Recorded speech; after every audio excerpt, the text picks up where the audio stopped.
Hello, my name is Kate Falardeau. I'm a PhD candidate in the Faculty of History at the University of Cambridge. This talk is drawn from my doctoral project on the use, dissemination, and significance of manuscript copies of Bede's Martyrology between 800 and 1200. Today, I'll be speaking about loss and wholeness in one of the copies I'm examining, London British Library, Additional Manuscript 19725. I would like to thank the organizers of the symposium for the opportunity to present. Additional Manuscript 19725 is a 9th century compilation of pastoral texts and was likely used as a priest's book. The manuscript consists of 2 codicological units, anonymous sermons on folios 2 through 4, and an incomplete Martyrology bound with other text on folios 5 through 128. I will focus on the Martyrology today, identified as a copy of Bede's Martyrology by Henri Quentin. Bede's Martyrology is a calendrical list of martyrs with added historical information, first composed by Bede between 725 and 731. This copy was produced in Eastern Francia, likely in a scriptorium in the sphere of influence of Reims during the last quarter of the 9th century. The text begins on folio 5 recto. The first complete entry is 16 calends of February. The Martyrology is therefore missing any notices recorded between calends of January, when the text begins, and the middle of the entry for 17 calends of February.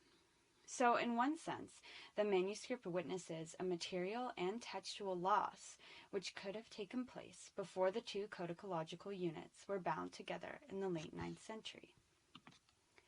One opens up new avenues for investigation, however, when one does not consider the Martyrology a poor version of a whole text or a sad reminder of a mythical, lost, complete codex.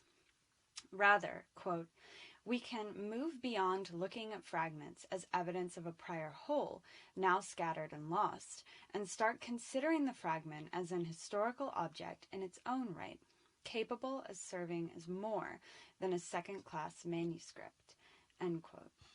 How might one accomplish this?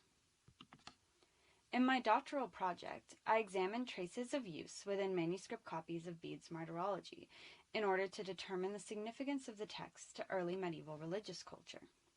Applying this method to a fragmentary copy, such as that within Additional Manuscript 19725, allows one to conceptualize the fragment as a whole historical object.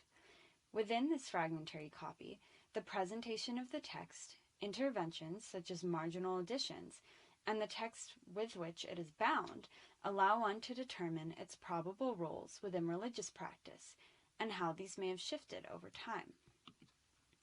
No surviving source indicates a single standardized use of Bede's text, or indeed martyrologies in general. 8th century normative texts prescribe the use of a martyrology as a formal guide to festal observance. From the 9th century onwards, prescriptive texts, largely associated with or influenced by Carolingian reforms, stipulated public reading from a martyrology during the meeting and chapter. How might the copy with an Additional Manuscript 19725 have been used? This copy has an apparatus indicating the date with rubrication on major feast days. This, together with the presence of additions, including necrological notices, may indicate use during chapter, before subsequently being bound with the unattributed sermons at the beginning of the compilation. As it exists in its current state, it is likely that this manuscript was used for private study or pastoral care as a priest's book. As my brief overview of one fragmentary martyrology illustrates, material and textual loss does not preclude wholeness. Rather, the recognition of loss and its implications has the potential to complete our understanding of manuscript fragments as historical objects. Under this framework, fragmentation may be understood as part of the history of the martyrology as an object and its uses. Evidence of loss should not preclude us from considering this fragmentary copy as whole. I've included a select bibliography on this slide, so you can just pause the video if you'd like more information. And thank you for listening.